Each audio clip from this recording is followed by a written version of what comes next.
Саламатсыздар ма, құрметті әріптестер, құрметті құрылысшылар. Сіздердің түскі ас уақыттарыңызды көп алмаймыз, 10-15 минут. Бірақ осы уақыттың ішінде алтындай уақыттарыңызды біз жасап жатқан іс-әрекеттерге, іс-шараларға аса көңіл бөлуіңізді сұраймыз. Бұл іс-әрекеттердің маңыздылығы өте зор. Атап айтқан кезде Қазақстан Республикасында азаматтық қорғау туралы заңына сәйкес барлық тұлғалар, жеке жаңа тұлғалар құрылыс жүріп жатқан, құрылыс салынып жатқан нысандарда өрт қауіпсіздік шараларын, өрт қауіпсіздік қағидаларын сақтаулары тиіс. Ол шараларға не іс-әрекеттер кіреді? Ол шаралардың ең маңыздыларының бірі ол құрылыс жүріп жатқан нысандарда темекі шегуге жол берілмеу керек. Және өрт болған жағдай кезде дер арада 101 немесе 112 телефондарына хабарласу арқылы өрт сөндіру қызметін хабарландыру қажет.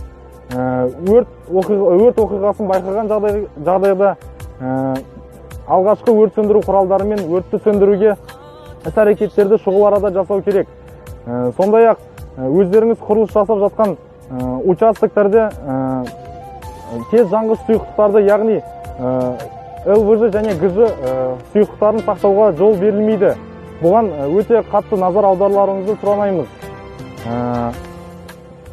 Алғашқы өрт сөндіру құралдарына өздеріңізге белгілі өрт сөндіру огнетушителер жатады.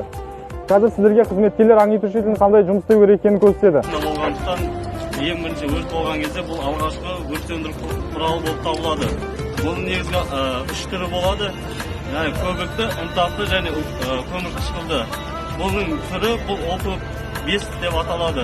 Бұның өшіру аумағы 25 квадрат метрді құрайды. Яғни 5-5 көлемі жерді өшіруге ыңғайлы жасалған. Негізі бұл огнетушитель қолдану тәсілі ең алдымен мынау мұқабасы деп аталады.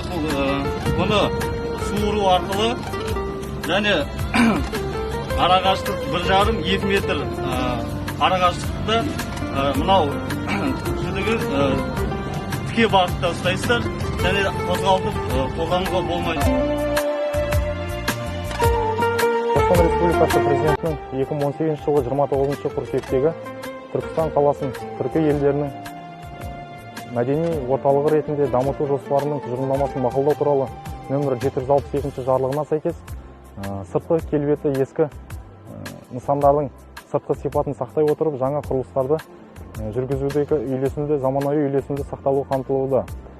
Қазіргі таңда Түркістан осыған орай облыс көлеміндегі төтенше жағдайлардың алдын алу және жою, өрт қауіпсіздігі саласындағы жұмыстарды ұйымдастыруға міндеттелген Түркістан облысының төтенше жағдайлар департаментімен тиісті кешенді профилактикалық іс-шаралар жүргізілуде. Қазіргі таңда керуен сарайы құрылысы кешенінің аумағында жұмыскерлерді қамтылған үгіт-насихат жұмыстары түсіндіріліп, оларға ең маңызды өрт қауіпсіздігі саласындағы қағидалар түсіндіру жұмыстары жүргізіліп, жадынамалар таратылды.